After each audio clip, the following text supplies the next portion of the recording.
כבר שנים שאני לא דומעת, כבר שנים שבלי סיבה. I'm going to be reading out because I have so much to talk about. I would be here for a week straight and I won't know where to stop. So I had to write it all down and read out word for word so I don't get too distracted. Okay? So tonight, I would like to share with you my journey from Mea Shearim to Dover Heights. My family's journey in Yerushalayim started close to 200 years ago. For some context, my name is Esther, Bas Rachel, Bas Liba, Bas Hinda, Bas Chava, Bas Golderudu, Bas Chana. That is 7 generations from mother to daughter, all born in Yerushalayim. Wow. So often I'm asked about my background and what it is that has shaped my outlook on life. The answer is definitely my family. I will share with you some of my family history and hopefully you could all find some inspiration from their stories. So growing up, both my grandmothers had a huge impact on me. Today, I'm focusing on Bobby Liebe from Mea Shearim because that is where I grew up. Although, I would like to one day tell you all about my Babi and Zaidi from my father's side. They were literally tzaddikim of our generation, Holocaust survivors who kept absolute faith in Hashem even in the darkest hours. Bobby Liebe was a woman of tremendous chesed. She lived her life with incredible kindness to all. She got this from her parents, who got it from theirs. My Bobby Liebe, together with Zayda Menachem, lived in a small home in Mea Shearim. It was like a hole in the wall. 1 bedroom, a dining room, and a tiny kitchen, and an even tinier bathroom. They raised 10 children in that home, but it was also an address to many of the homeless and poor people of Jerusalem. I remember many interesting characters from my childhood there. For example, Chaim Trombolov. He was a lonely old man, a Holocaust survivor with a long white beard and dressed in rags. He had his own cupboard in my grandparents' place, and he would walk in silence with a sack over his shoulder and walk up to his cabinet, and we would all have to leave. Bobby Liebe would say, everyone get out and give him his privacy. And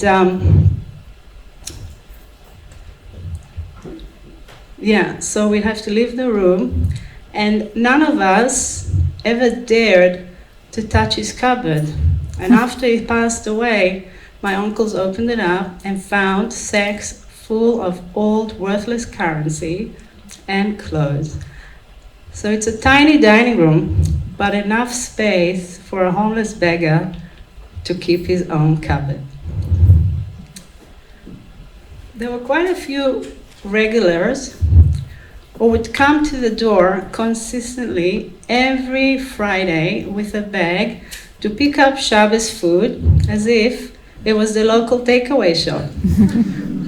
Bobby Liebe would fill the bag with challah, gefilte fish, kugel and cholent, and she did it with such joy.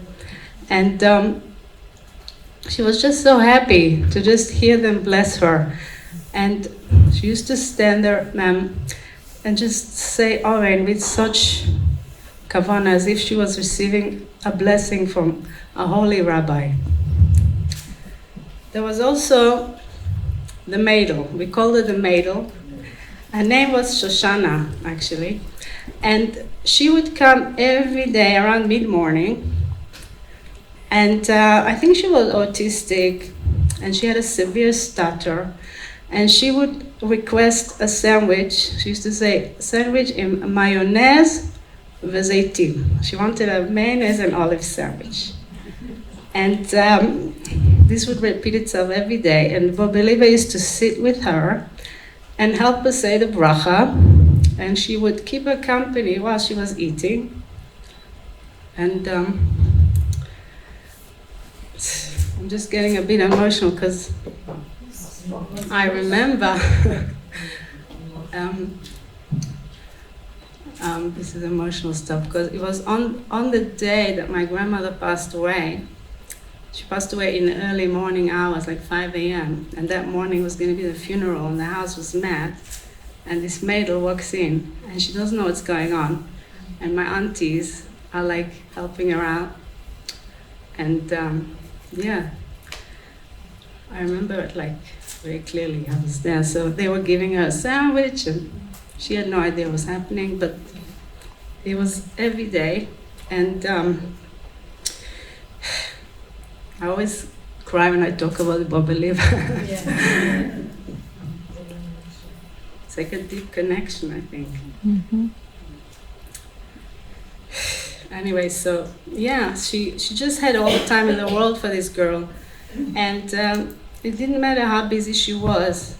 And she was very busy. I'll tell you in a moment about her profession. She worked full time. So another lady I remember, a special lady that always kept coming back and visiting, her name was Uget. Now, she was a Holocaust survivor from France. So she was quite young when she first got there. And the authorities took her to a mental institution. So my grandparents found out about it. They found out about her, and they vouched for her that she was normal, and they took her into their home, and they treated her like she was their own. They married her off to a fine man, and they were actually the Unterführers at her chuppah. And Uget and her husband, they had a son named Yirmiyahu. He grew up to be a respectable chassid in Yerushalayim. He married a nice lady also from France, which is interesting because his mother was from France. And they raised a beautiful, beautiful Hasidic family. And actually recently, my mother was telling me that Yirmiyahu's son married one of my cousins. So another thing about, like something extraordinary about the Baba Liba was a sensitivity to others.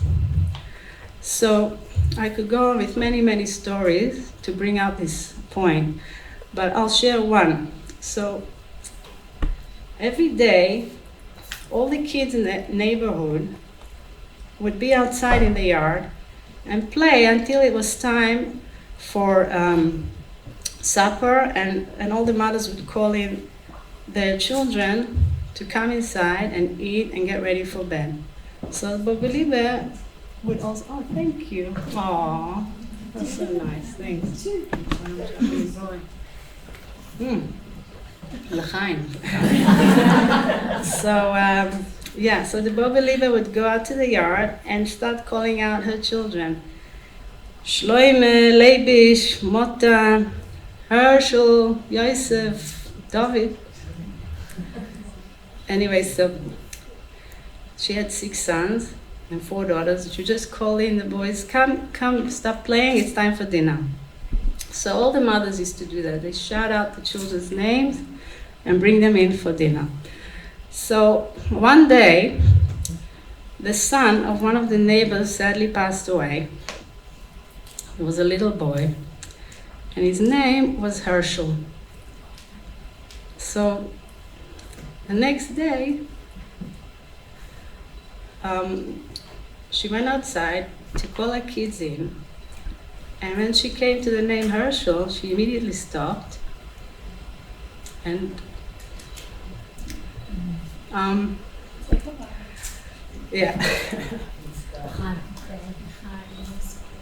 So as she was calling her kids, she said she was about to say Herschel, but she was thinking of that mom that lost her Herschel. So immediately she changed his name. Like, she started calling him Tzvi, which is it's the Hebrew version of the name. And yeah, she just like made it clear, Tzviya. And she like, that's his name since, like he's just going to be Uncle Tzviya. And yeah, it just like shows her sensitivity.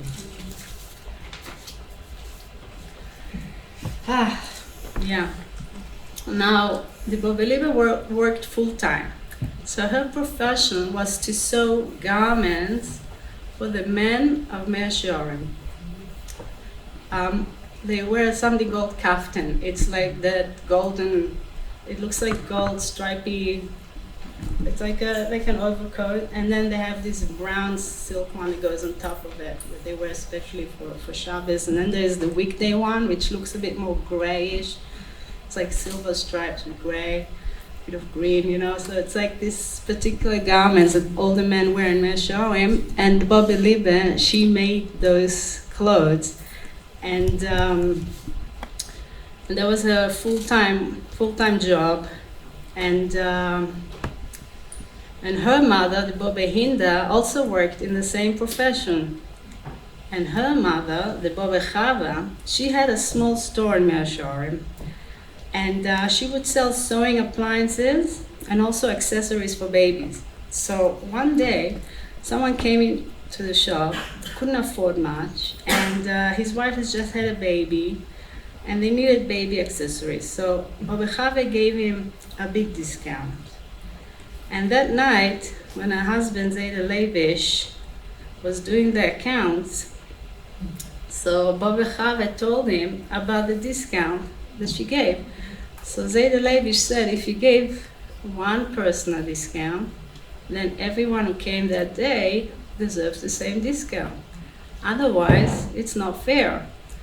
So they went back to every customer who came that day and gave them all back they gave them all the same discount. So they didn't have lots of money, but integrity and kindness was at the heart of everything they did. So another story that has come down in the family about Bobbe Chava.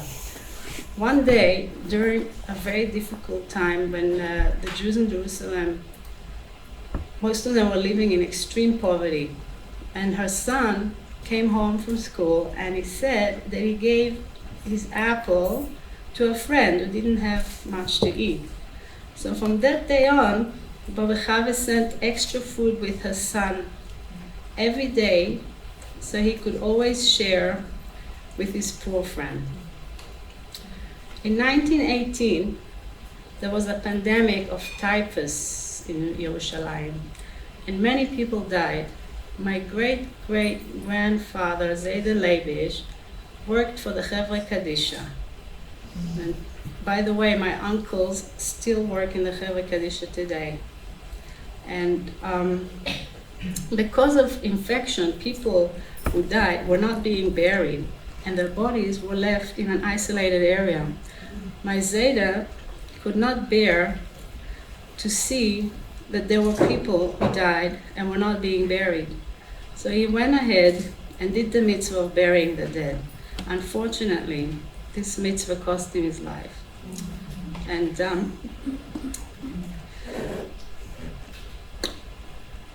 he caught the pandemic, and he passed away at the age of 40.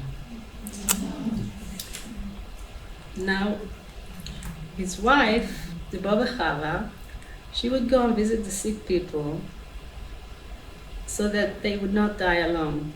And she helped them with their daily needs. So unfortunately, she also caught typhus, and she was deathly ill, but thankfully, she recovered and ultimately lived till the age of 93. Wow. So my mom, she remembers her very well, and she always talks about how sweet Bobbe Chava was. She was wise, she used to give amazing advice, and she was very sharp-minded until her last day. So my grandmothers lived their lives not looking for recognition, and they just quietly were doing kindness whenever they could. They had a zest for life, simchat chaim, and they were happy with what they had. The word jealousy did not exist in their dictionary. They were happy with the success of everyone around them. And as family, they supported each other completely. They celebrated the simple things in life and never judged others. Putting others' needs first was natural, and they instilled this in all of us. These are values that I try to emulate and live with every day. My Baba Liebe had all of her 10 children at home, and when her children had children, they would come to the Baba Liebe's house to rest, and they would stay up to 6 weeks. They stayed in the main bedroom, and the Baba Liebe and Zayda Menachem would stay in the dining room. And I remember many times that my grandparents literally gave up their bed and slept on the dining room chairs to make way for a poor person that needed somewhere to go. They had no lock on their front door, and the door was always open. So during the 6-day war, many stayed over at the house for protection.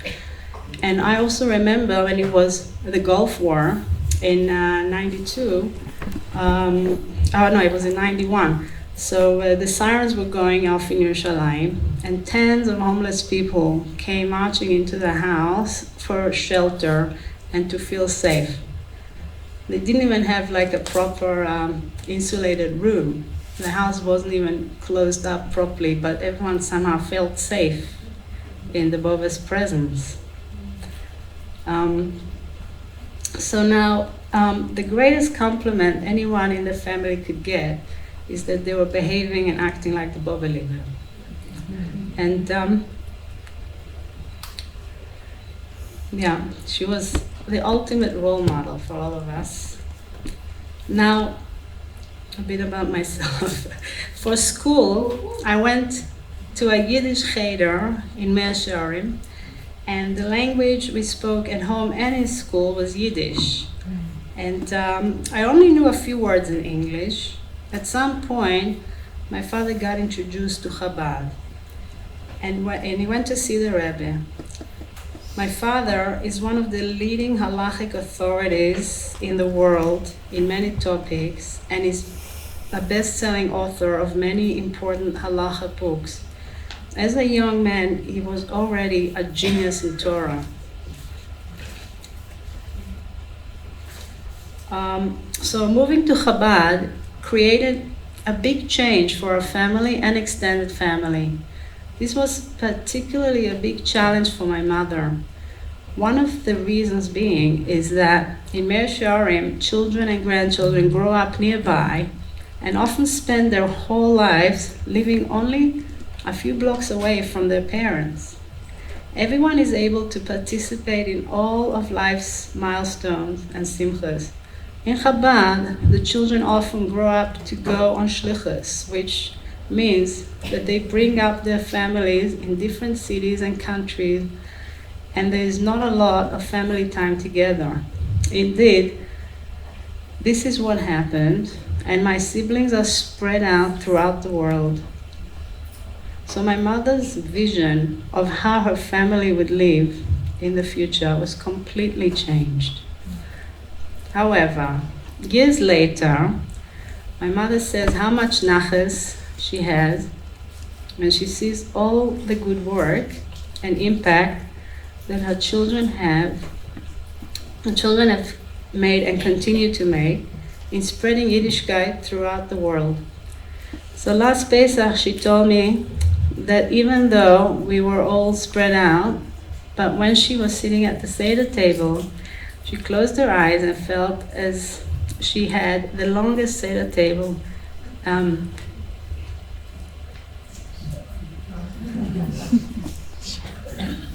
So her Seder table was spanning from Yerushalayim through all the continents of the world, all the way to Australia.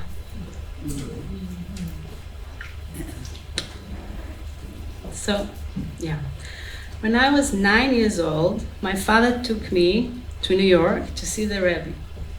I got several brachas from the Rebbe and had the privilege to see the Rebbe several more times over the years. I cherish those memories very dearly.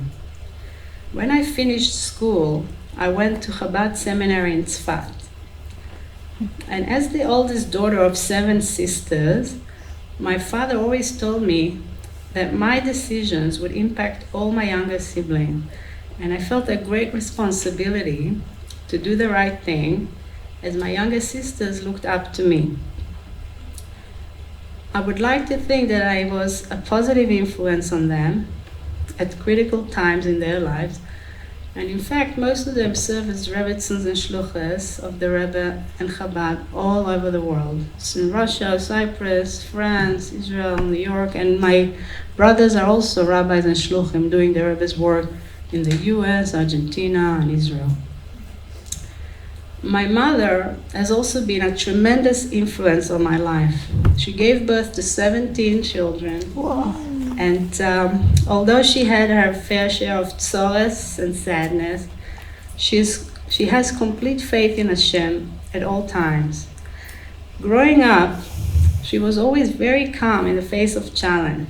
In fact, I remember many times that when kids from other families would hurt themselves, the parents would bring their kids to my mother, who lived up on the 4th floor in a 3-bedroom apartment with all 14 of us. And she would have all these old Yerushalmi remedies. Kids would come in with a massive bump on the head, and my mother would apply like cold margarine from the fridge. And she said, "It's nothing, the shum davar." She would, no matter what, like limbs are falling off, and she'd be like, "The shum davar, relax, it's nothing." And then she would like bring out her remedies, and she said everything's okay. And she was like the unofficial Hatzalah of the building, and she was known for saying that everything is good and don't worry. Now, somehow in her presence and under her watch, it always was. My mother's prayers continue to bless her children, grandchildren, and great-grandchildren all over the world. And I know that as long as she davens for us, we will all be blessed. And she davens a lot. It's her favorite thing to do, and the majority of the day is, I think she says the whole Tehillim twice every day.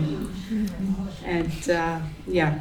So now, another amazing inspiration I got from my parents is in regards to my sister Ricky. I mentioned that a couple weeks ago when it was Ricky's Yortzeit. So she was born when I was 15 years old, and she had Down syndrome, and my parents were so proud of her. In fact, I remember when my father, he came home from the hospital after the birth, and he was telling me, "Esther, you have competition." He says, "She's so beautiful, she might even be prettier than you." So they treated her like she was normal and like all the other kids. And she was a leader in our family, achieved so much in her life. Up until the time in Yerushalayim, kids that were born with Down syndrome were almost hidden away, and they were sometimes even considered an embarrassment to the family. And in fact, when she passed away 4 years ago, at the age of 27, many families came to visit us during the Shiva, and I remember quite a few families that had Down syndrome children coming and thanking my parents for paving the way and giving them the courage to treat their children like normal, being proud of them and encouraging them to be part of society like everyone else. Wow. Now, when it came time for me to get married, my father wanted me to get the best bocha in Chabad. So at that time, Moti was learning in Israel and happened to come to my parents' house for a Shabbos lunch when I was not there. My father liked what he saw, and the rest, as they say, is history. I was never sure how a guy would ever get the approval of all my brothers, but miracles do happen. Somehow, he was the only bocher that did not get threatened by my brother Dudi to be killed if he got near me.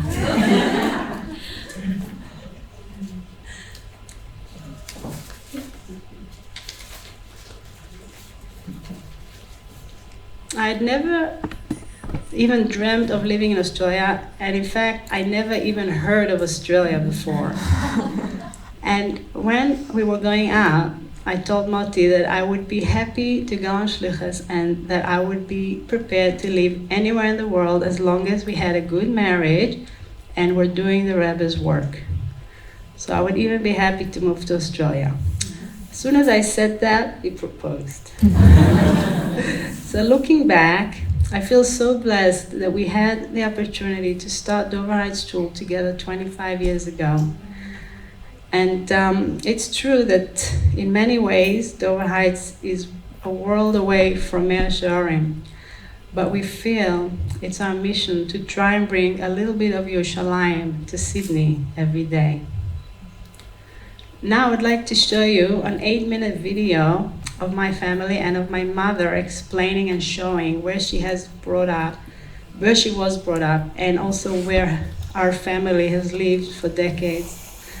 In the video, you will also meet my mother's sisters who were integral in our upbringing. Because as kids growing up, none of us in our extended family ever hired cleaners or babysitters. All the aunties and cousins helped each other whenever needed. So I hope you enjoy.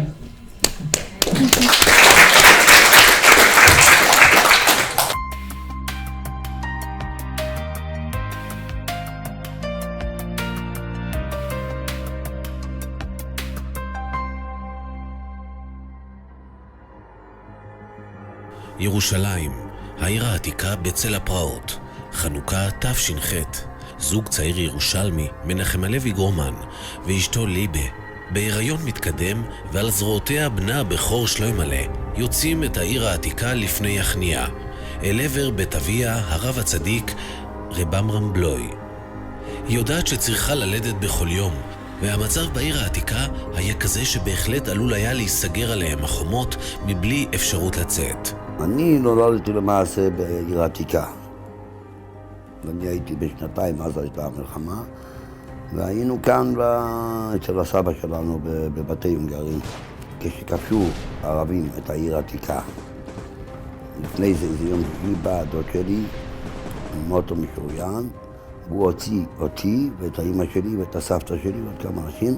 ט"ז אדר, בתי הונגרים, שם בבית אביה הצדיק, בית היולדות הנוח ביותר ששימש את רוב בנות המשפחה לאותה מטרה, נולדה רחל.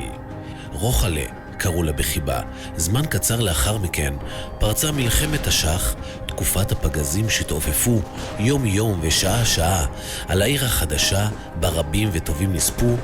אחד הפגזים נפל בחצר ביתו של הזיידי רב עמרם. נפל פגז, וזה שלח רסיסים. אני נפצעתי, אמא שלי נפצע, אבא סבא שלי נפצע. פה היה בור ונפל פגזים. הייתה תקופה שלפני שקראו את המדינה, כן? ונכנס מהפגז, כולם נפצעו, כולל הזיידי רב עמרם שהוא היה פצוע קשה, עשו אותו לבית חולים לעשות ניתוח, ואמא שלי נפצעה בעיניים, מלא עפר מהפגז, ואני הייתי התינוקת בת כמה שבועות, והיא שכבה בפינה עם המיטה שלה, שם אצל התור יולדת, אז היא מאוד מאוד שמרה עליי, ולי לא קרה כלום.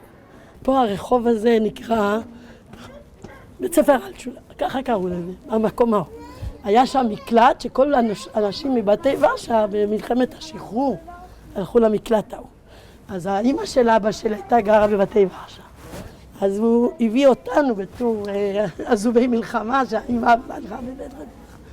השיר פה, אז אנשים שהיו במקלט צעקו על אבא שלי, בוס טוסטה, אתה תביא הכלי מידלה, אין מי שיאכיל אותה, היא יכולה לעמוד פה. אז אבא שלי יצא מהמקלט, השאיר את הבן, את אח שלי, ומפה הוא הלך איפה שבאנו עכשיו, מקודם מהזמן של החתונה, למעלה הולכים לטיחו, זה לא רחוק, אבל כל הזמן היה פגזים. היום מספר לנו שממש עברנו על יד הכתף. לשמחתה של מומי ליבה, לא היה גבול כאשר קיבלה לידיה להעניק את רוחלה הרכה. בגן קטמון גדלה והתחנכה למופת ולדוגמה לכל חברותיה. בבית אמה לקחה מוקדם מאוד את תפקיד האחות הבכירה, בעזרה שוטפת לאמה ובדאגה לאחיה ואחיותיה שנולדו בזה אחר זו. היינו בבתי הונגרים, אחר כך קטמון, נפתח קטמון, אז אבי הלך, אנחנו למעשה האבא שלי לא תפס דירה. היינו שני שכנים בדירה אחת. דירה בגודל כזה קצת יותר גדול, גרנו אנחנו בחדר, והשני בחדר, והיה עול גדול בזה. מטבח משותף, השירותים היו משותפים.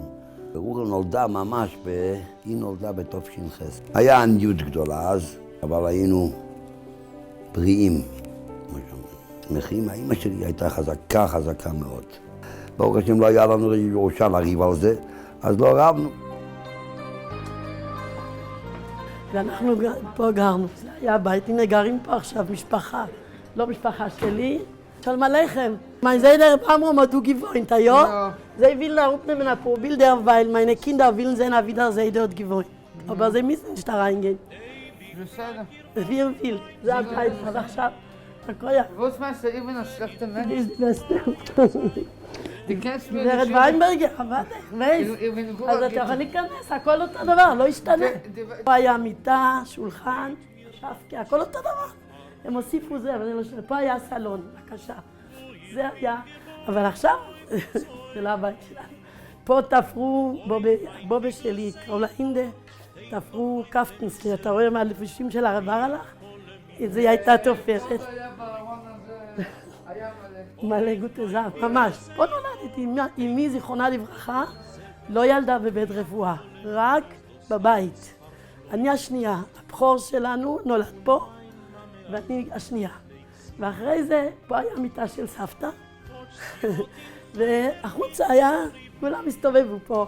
היה פה הריסה, אנחנו ילדים ונשים ישבנו הצידה, ואז עם האורחים ישבו מפה עד פה, רק הסבתא ישבה.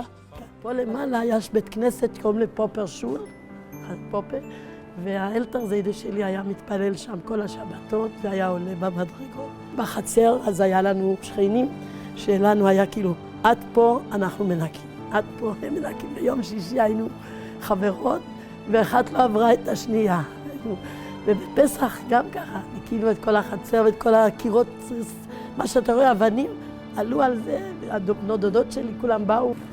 האווירה של פעם זה תמיד טוב, היה אווירה טובה. היה שמח ותוסס. שמחנו לאורחים שהגיעו לזיידה, כל מיני, גם אלה שהיו לבושים, כאילו חיילים. היום אסור לעבור פה ככה, אבל הסבא היה מקבל את כולם בסבר פנים יפה. היו הרבה כתבים שכתבו עליו, אז באו לראיין אותו. שיינדל גדלה בבתי ורשה, היא נולדה אצלי. אני מפה יצאתי בגיל 16. אגיד הוא יובס, זה מחביל. זה הגיס של מוישה קליין שדיברנו, איפה גרו פעם. פה הבית תורה, האמא שלי הייתה שואלת שאלות לרבנים פה. והרבנים מהעדה החרדית יושבים פה, ובצד הזה זה בית לפליטות. היה פה דלת שנכנסנו לתוך המאפייה, להביא את העוגות שאמא אפתה בשביל להפות, לא היה תנורים. כל יום שישי הייתי הולכת עם התבנית הגדולה, להביא את זה למאפייה, להפות את זה ולהחזיר את זה. התבנית הענקית מעל הראש, ככה הלכתי ילדה בת 10, פה הירידה, בוא תראו. פה היה הדרך, אני אומר לכם את הדרך. פה הלכתי, זה עכשיו בנו, לא היה פעם היה גדר וחצר ענקית. היה עפר, ואיזה בחור, שבית חסידי, חסיד גור, לקח משין, בלי רשות של מישהו אולי, בלי רישיון. ועכשיו שמעתי שמגיע משין, אז פה עמדתי, אמרתי, אני צריכה להגיד ברוך שעושה לי נס במקום הזה. צריכה להגיד ברוך עם שם במלכות, כי כבר הרבה זמן לא הייתי פה. ברוך אתה מלך העולם, שעושה לי נס במקום הזה. אני שומעת שבא האוטו איבד את השליטה והוא עלה על הקיר. ואני קיבלתי רגל פצועה. זה היה נס, פשוט נס ענקי. שמו איזה קרש, ולא אותי בעדינות שהרגל לא תיגבר שם. ואז הושיב אותי באותו ג'יפ, והוא עלה מפה, יש ביקור חולים היום, זה היה הדסה. זה היה גבס מהרצפה עד פה, שכבתי שנייה. ברוך השם, אספת אותו, היו חיים מאוד ובאו לבית רפואה, הביאו למתנות. גולדה, קורת mein Schwester, בואי! לאחותי גולדה, אצל גולדה. mein Schwester, היא באה אחריי, 3 שנים. ברוך הבא, את תוכנית גולדה, זה הבונקרים. איזה יופי! זה בית של אחותי, שהיא סבתא, והנכדים באים אליה, נכדות, ופה יש לה את האנטיקות. Guck mal, wenn der weiß, בעל, קודם כל זה... Boss, aber Boss. הנה, עם הילד. Indale, איתו, אינדלה. לא, לא, בסדר. זה הכלי עוד שייך לאמא של אבא שלה, ההורים של אבא שלי. אינדלה, בואי! שאינדלה צריך פריין, הנה הבת שלה. אינדלה זה החברה של שאינדלה מהכיתה. אינדלה היא הבת, עוש בריל. מה שאינדלה נפתיחו? אתה יודע, הכי טובה בעולם, אין כמה. מעכשיו, מרגע זה... Golde, die dritte in Stub, noch Ruchler. Hanne Beile, die 9. von Stub, Fahr die kleinste. Scheinda, die kleinste, Stub, die 10. Die Schwester Ruchler, meine teure Schwester, sie hat gemacht von dem Seiden, von Taten, dem Seide, sie hat gemacht von die Bobbe, wenn Velva ist Baruch Hashem geboren geworden und die Simcha in Stub ist nicht gewesen vorzustellen. Der Bris bei die Bobbe in Stub, die Sude bei die Bobbe in Stub und die alle Ochen, die alle Gäste, wo sie gekommen dort in Stub, ist nicht vorzustellen, nur wer sie dort gewesen, kann uns erzählen.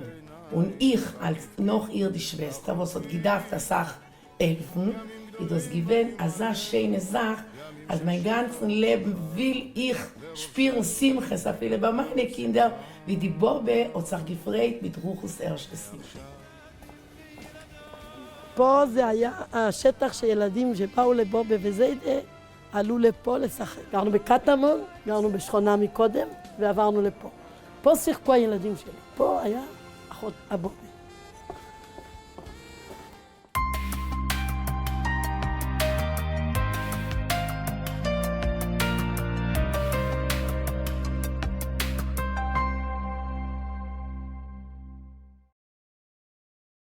So, I would now like to conclude by sharing some Yiddish expressions that I grew up with, and many from the Bobby Liebe. Some of them are very hard to translate, but they express the values and attitude of the day. Okay, so one. Was mir geht weg, das hat man.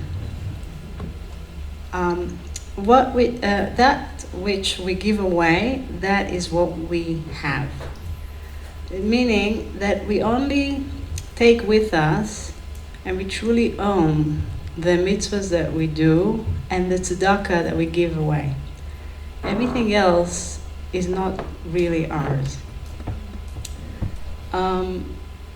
2. Was man tut, tut man sich. Whatever we do in life, we ultimately do it to ourselves. So that means that what goes around comes around, or however we treat others is ultimately how we ourselves will be treated. And also if we litter the streets, we will walk around in dirt, but if we plant flowers, we will enjoy a more beautiful world. It also goes on, when one speaks negative about others, he's really harming himself. Was man tut, tut man sich. 3. The Dalet schluckt sich, which means it is the poverty that is fighting. So this expression is used when people are upset and fighting, and often it is the troubles and the poverty that is causing them to act like that. If things were better for them, you would see that they were really good people and they would be peaceful and loving. This expression was mainly used in context when married people would fight, and it's also when people were being for the Bobby Liebe, if people were being rude to her or talking nasty, she would always say, they don't mean it, they're just having a hard time. So that's what it means, the Dalet schluckt sich, the poverty is really what brings out that bitterness, which causes them to, 4. Das weiß man mit Tum, als unsere Kinder sind gut und froh. So everyone knows that my kids are good and religious, meaning that when people would come and say, complain about her kids or say something negative about her children, where they were or what they were up to, so she would say, "No, I was in Pushim, he's in the local yeshiva, he's sitting and learning. I don't know what you're talking about." Impossible. They're all sitting and learning in yeshiva, my kids. So she believed in the goodness of her children, and due to her positive attitude towards them, she created a generation of Elchayidin, pious Jews and scholars that indeed spend the majority of their time surrounded by Torah. Fine. Is doch euch amames a kind. He was also once a child who had a mother who loved him. But believer found a way to have compassion on every human being, even those who had made terrible choices in their lives and were not lovable at all. She would say that he too was once a baby and he had a mother that loved him. Every human being deserves love, and we always need to remember that. 6. Von Sorgen wird man nicht drogen. Von Sorgen wird man nicht drogen. That means that, literally it means one does not get pregnant with words only. So we use this expression about people who make empty promises. Where is the action? It's the action that counts, right? Like you can say, "I love you" or whatever, but show me. You know, like don't just, words don't mean much. Like that's the expression. Von Sorgen wird man nicht drogen. Yeah, there's lots more, but I think I'm going to conclude by sharing the Bobby Lieber's outlook on the coming of Mashiach. She always said to us that we're descendants of the Yismach Moshe. He was a holy rabbi, Moshe Teitelbaum, a great tzaddik and Rebbe that lived in Hungary in the 1800s. And he was known for sleeping with his clothes on and his shoes on, and he had a suitcase under his bed, and he was always ready for the arrival of Mashiach. He would say Mashiach is coming suddenly, and he wanted to be ready to greet him. And our Rebbe, the Lubavitcher Rebbe, also always spoke about the coming of Mashiach, and the Rebbe used to say that we all need to be ready to greet Mashiach when he suddenly arrives. And with every mitzvah that we do, and every time we study Torah, we help bring him one moment earlier. So may we all merit to be inspired by our own families and parents and grandparents who came before us, and may we all continue to pass down this golden chain of Yiddishkeit to our children and grandchildren, and merit to see the sudden coming of Mashiach now. Amen. Amen. So I was thinking to finish with a video I found recently. It's 6 minutes long, and it was taken 32 years ago in my house, and it just shows a day in the life in my family. So it was a day that my grandparents, Bobby Lieber and Zayda Menachem, came to visit. Some of my aunties and uncles were there, and cousins, and I'm 13 years old in the video. So maybe we'll show it now, and I can point out who the people are. Sure. Let's see if it's...